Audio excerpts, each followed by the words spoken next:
Hello everyone, আজকের এই লেকচারে আমরা পিরিয়ডিক টেবল বা পর্যায় সারণী সম্পর্কে জানব। এটা আমাদের ইন্টারমিডিয়েটের প্রথম পত্রের তৃতীয় অধ্যায়ের প্রথম অংশ। ওই অধ্যায়ের নাম মৌলের পর্যাবৃত্ত ধর্ম এবং রাসায়নিক বন্ধন। তো প্রথম অংশে আমরা পর্যাবৃত্ত ধর্ম অর্থাৎ পর্যায় সারণী নিয়ে আলোচনা করি, এর পরের অংশে রাসায়নিক বন্ধন নিয়ে আলোচনা করি। তো প্রথমে আমরা দেখে নেই যে পর্যায় সারণী বলতে কি বোঝায়। যেহেতু আমরা পর্যাবৃত্ত ধর্ম নিয়ে আমরা আলোচনা করব, সুতরাং শুরুতেই পর্যায় সারণী নিয়ে একটা ভালো ধারণা থাকা লাগবে। তো পর্যায় সারণী বা পিরিয়ডিক টেবল বলতে আমরা বুঝি যে সমধর্মী মৌলসমূহকে একই উল্লম্ব গ্রুপে স্থান দিয়ে এরূপ 18টি গ্রুপ উল্লম্ব গ্রুপ সম্বলিত যে সারণী বা টেবিল তৈরি করা হয়েছে তাকে বলা হয় পর্যায় সারণী। তাহলে কোন একটা ডেফিনিশন তৈরি করতে গেলে তার যে ফিচার্সগুলো রয়েছে সেই ফিচার্সগুলোকেই সামনে আনতে হয়। তো আমরা এইভাবেই লিখলাম যে যে সমস্ত মৌল সমধর্মী রয়েছে, সমধর্মী মৌলগুলোকেই তো আমরা সাজিয়ে গুছিয়ে পর্যায় সারণী তৈরি করি।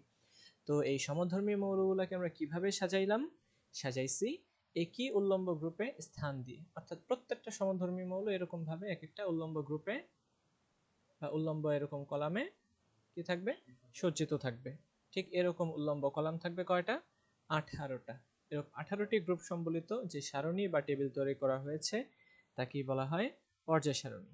আচ্ছা, এখন যে যারা আনুভূমিক ভাবে থাকে, যেমন পর্যায় সারণীতে এরকম কিছু আনুভূমিক সারি থাকে, ঠিক আছে? আনুভূমিক সারিগুলোকে আমরা বলি পর্যায়। এবং আনুভূমিক সারিগুলো কিভাবে তৈরি হয়? যাদের কক্ষপথ সংখ্যা সেম তারা একই পর্যায়ে অবস্থান করে, আর যাদের সর্বশেষ ইলেকট্রন বিন্যাস সেম তারা কি থাকে? তারা একই গ্রুপে থাকে। তাহলে আমরা বুঝতে পারলাম যে এরকম 18টি গ্রুপ থাকে, যে গ্রুপের প্রত্যেকের সর্বশেষ কক্ষপথের ইলেকট্রন বিন্যাস সেম, আর 7টি পর্যায় থাকে আনুভূমিক পর্যায় যাদের সর্বশেষ কক্ষপথটা সেম। যাদের যে সমস্ত মৌলের সর্বশেষ কক্ষপথ 3 নম্বর কক্ষপথ তারা 3 নম্বর পর্যায়ে থাকবে, যাদের সর্বশেষ কক্ষপথ 4 নম্বর তারা 4 নম্বর পর্যায়ে থাকবে। ঠিক এইভাবে আমরা গ্রুপ এবং পর্যায়গুলোকে সাজাই। ঠিক যেরকমটা আমি এই স্লাইডে লিখলাম যে আমি গ্রুপ 1কে শুরুতে লিখি, গ্রুপ 1। তো গ্রুপ 1-এ কারা কারা আছে? Hydrogen, lithium, sodium, potassium, rubidium, caesium এবং ফ্রান্সিয়াম। তো আমরা যেটা করব, এদের ইলেকট্রন বিন্যাসটা খুঁজে বের করব। তো যখন আমরা এদের ইলেকট্রন বিন্যাস খুঁজে বের করে দেখলাম যে প্রত্যেকের সর্বশেষ কক্ষপথের ইলেকট্রন বিন্যাসটা হয় এরকম s1, অর্থাৎ ns1, 1s1, 2s1, 3s1, 4s1, ঠিক এরকম ভাবে ইলেকট্রন বিন্যাস দেখা যায়। তাই প্রত্যেকে আমরা 1 নাম্বার গ্রুপে ফেলে দিচ্ছি। আচ্ছা, এখন আমরা সাজানোর পরে দেখলাম কি hydrogen, helium, lithium, sodium, potassium, rubidium, caesium এবং ফ্রান্সিয়াম এরূপ টোটাল কয়টা থাকে? 1 2 3 4 5 6 7, 7টা আনুভূমিক এরকম কিছু একটা দেখা যাচ্ছে, তাই তো? যেমন এটা যদি আমরা এর পরের পেজে দেখি, ঠিক এরকম আমরা গ্রুপ 13 থেকে 18 পর্যন্ত মৌলগুলাকে এই জায়গাতে স্থান দিলাম। এখন এতগুলা মৌলের নাম কেন লিখলাম? কারণ এই মৌলগুলাকে আমরা মুখস্থ করব। আমাদের কিছু টেকনিক থাকবে, যে টেকনিকের সাহায্যে আমরা মৌলগুলাকে মুখস্থ করতে পারবো। আচ্ছা, তাহলে শুরুতে আমরা খেয়াল করি যে গ্রুপ 1-এর মৌলসমূহের নামদেরকে আমরা কিভাবে মনে রাখবো। মনে রাখার জন্য যে টেকনিকটা, সেই টেকনিকটা হচ্ছে কি হাই, লি, না, কে, রুবি, সাজাবে, ফ্রান্সে। তো এরকম একটা ছন্দ মনে রেখে কিন্তু আমরা সবগুলোকে মুখস্থ করে ফেলতে পারি। মুখস্থ করাটা কেন জরুরি আমরা একটু পরেই সেটা বুঝতে পারবো খুব ভালোভাবে। তো আমরা প্রত্যেকটা গ্রুপের, মেইনলি গ্রুপ 1 2 এবং 13 থেকে 18 এদেরকে আমরা সব মুখস্থ করে ফেলবো। তো গ্রুপ এ কে যারা যারা রয়েছে, hydrogen, lithium, sodium, potassium, rubidium, caesium, francium, এদেরকে মনে রাখার জন্য আমরা এরকম একটা ছন্দ মনে রাখতে পারি যে হাইড্রোজেন থেকে হাই, হাই মানে অনেক কষ্ট, হাই, লি, না, কে, রুবি, সাজাবে, ফ্রান্সে। বুঝা গেল? এইভাবে আমরা মনে রাখতে পারি হাইলিনাকে রবি সাজাবে ফ্রান্সে, সিজিয়াম এবং ফ্রান্সিয়াম।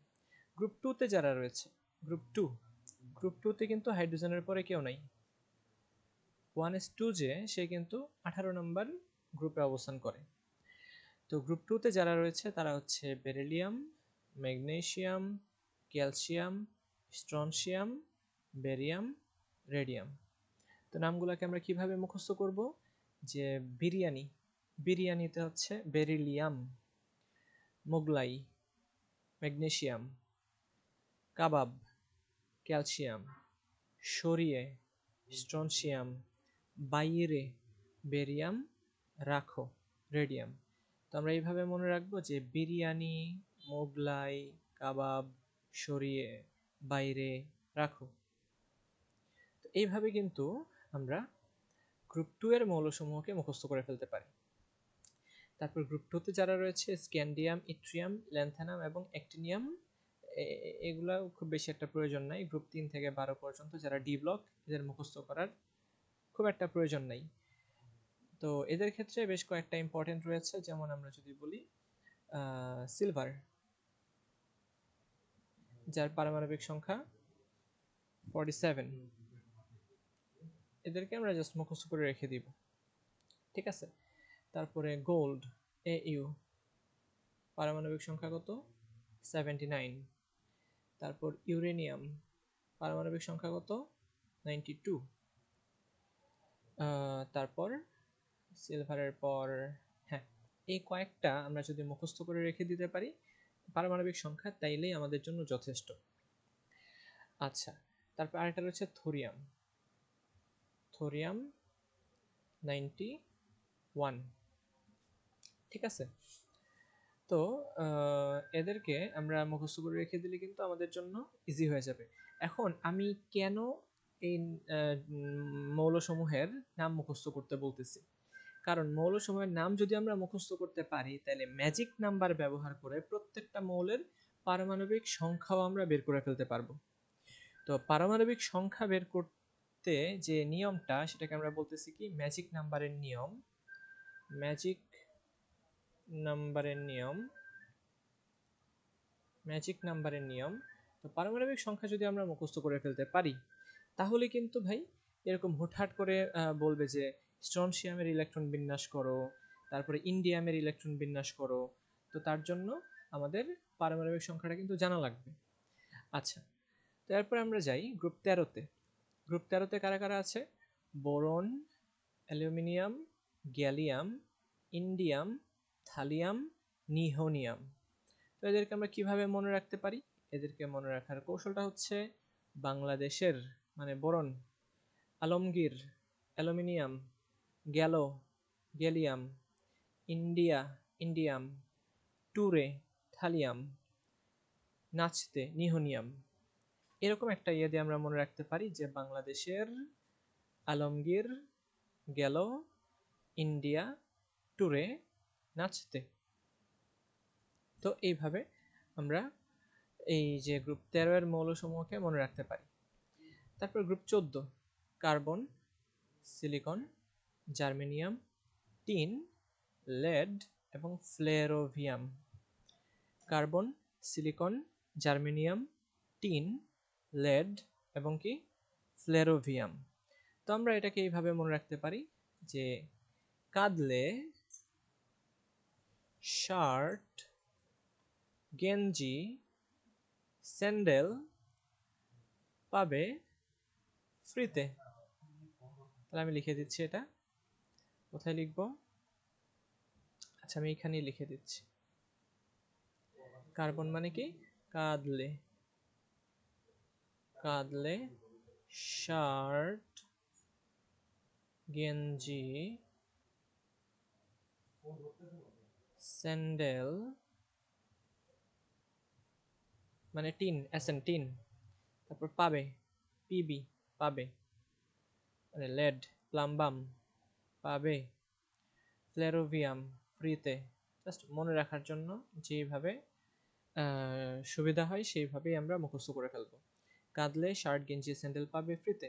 তার মানে carbon, silicon, germanium, tin, lead এবং ফ্লেরোভিয়াম। এটা হচ্ছে গ্রুপ 14 14তে পাওয়া মৌলসমূহ। গ্রুপ 15 যাদেরকে আমরা বলি নিকটোজেন। গ্রুপ 15তে যারা রয়েছে তাদেরকে আমরা কি বলি? নিকটোজেন।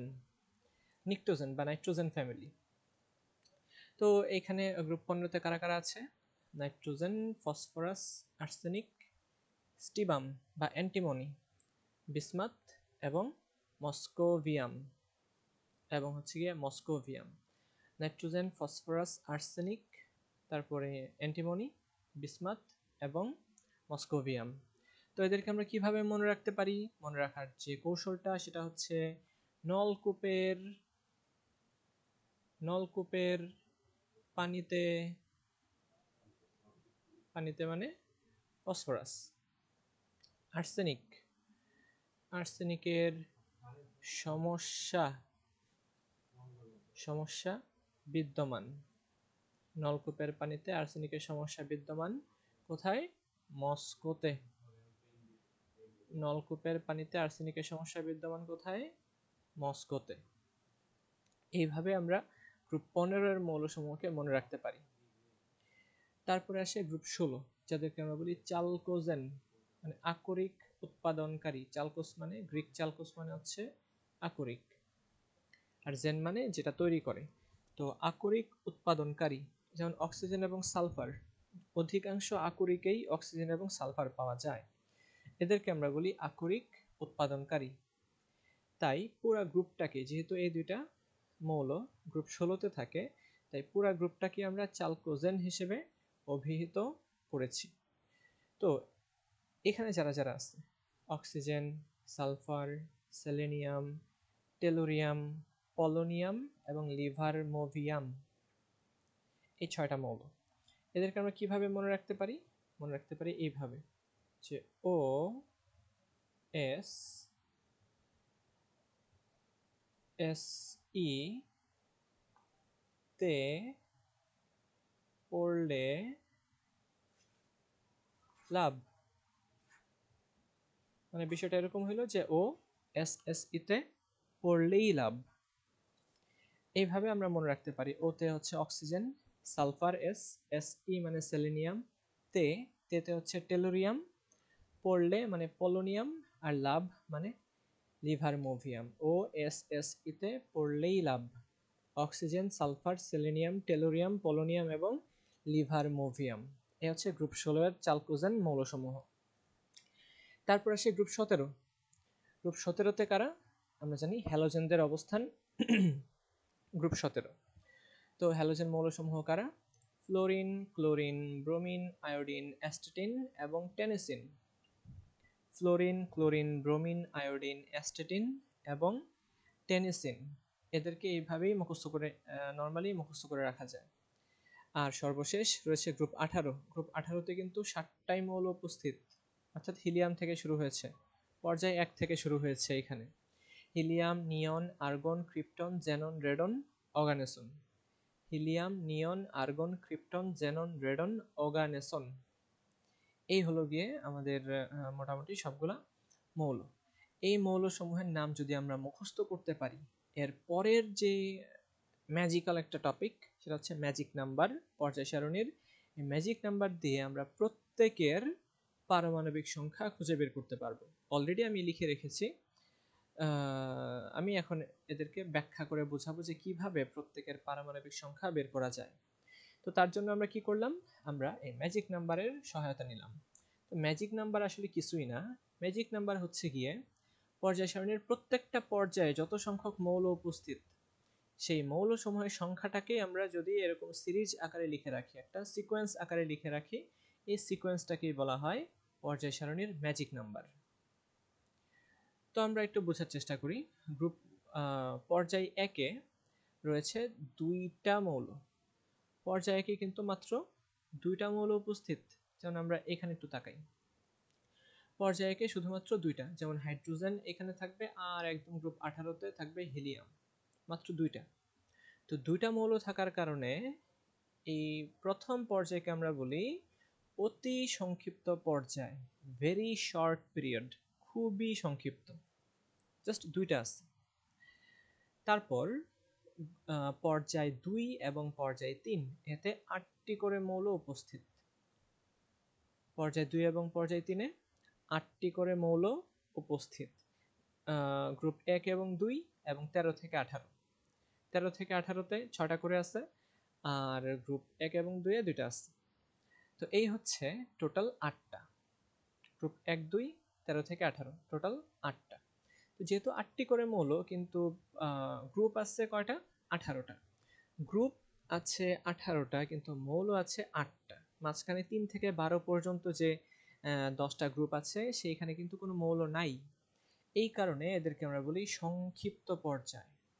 সংক্ষিপ্ত, যতটুকু থাকার ততটুকু নাই। এরপরে যারা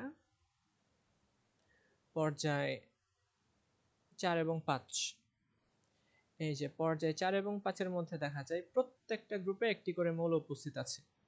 18টা গ্রুপে একদম 18টাই মৌল উপস্থিত। এদেরকে আমরা বলি দীর্ঘ পর্যায়। যেহেতু 18টা করে আছে, মোটামুটি বেশ ভালোই দীর্ঘ। এরপর সর্বশেষ পর্যায় 6 এবং পর্যায় 7। পর্যায় 6 এবং পর্যায় 7-এ নর্মালি 18টা গ্রুপে 18টা মৌল উপস্থিত, কিন্তু এই যে গ্রুপ 3-এ যারা আছে ল্যান্থেনাম এবং অ্যাক্টিনিয়াম, আমি এখানে বেশ শেড করে দিচ্ছি, ল্যান্থেনাম এবং অ্যাক্টিনিয়াম এই দুইটা জায়গাতে, এই দুইটা গ্রুপে 15টা করে মৌল উপস্থিত। ল্যান্থেনাম এবং অ্যাক্টিনিয়াম তো আছেই, তারপরে আরো 14টা মৌল আছে। ল্যান্থেনাম থেকে আরো 14টা, অ্যাক্টিনিয়ামের পরে থোরিয়াম সহ আরো 14টা, টোটাল 15টা 30টা করে মৌল আছে এই দুইটা জায়গাতে। তার মানে আমরা বলবো কি, যে নর্মালি 18টা থাকার কথা, কিন্তু আরো এক্সট্রা 14টা করে থাকার কারণে 18 যোগ 14 সমান 32। তার মানে পর্যায় 6 এবং পর্যায় 7-এ 32টি করে মৌল উপস্থিত থাকে। তাহলে এখান থেকেই আমরা বলতে পারি যে এরা অতি দীর্ঘ পর্যায়। নর্মালি যা থাকার কথা তার চেয়ে আরো অনেক বেশি আছে, তাই এরা অতি দীর্ঘ পর্যায়। তো এইখানে কিন্তু আমরা এই সংখ্যাগুলোকেই লিখছি 2 8 8 18 18 32 32, পিরিয়ড 1 2 3 4 5 6 7। ঠিক আছে, এই ম্যাজিক নাম্বারের সহায়তায় আমরা এই পর্যন্ত যতগুলা মৌলের নাম মুখস্থ করেছি সবগুলা মুখস্থ যৌগের মৌলের পারমাণবিক সংখ্যা বা অ্যাটমিক নাম্বার খুঁজে বের করতে পারবো। অ্যাটমিক নাম্বার খুঁজে বের করতে পারবো। তো এই লেকচারটা অলরেডি অনেক বড় হয়ে যাচ্ছে, আমরা এর পরের লেকচারে খেয়াল করব যে কিভাবে এই ম্যাজিক নাম্বারের সহায়তায় প্রত্যেকটা গ্রুপের মৌলের অ্যাটমিক নাম্বার তথা পর্যায় পারমাণবিক সংখ্যা কিভাবে খুঁজে বের করা যায়। তো সেই পর্যন্ত সবাই ভালো থাকি, সুস্থ থাকি। আল্লাহ হাফেজ।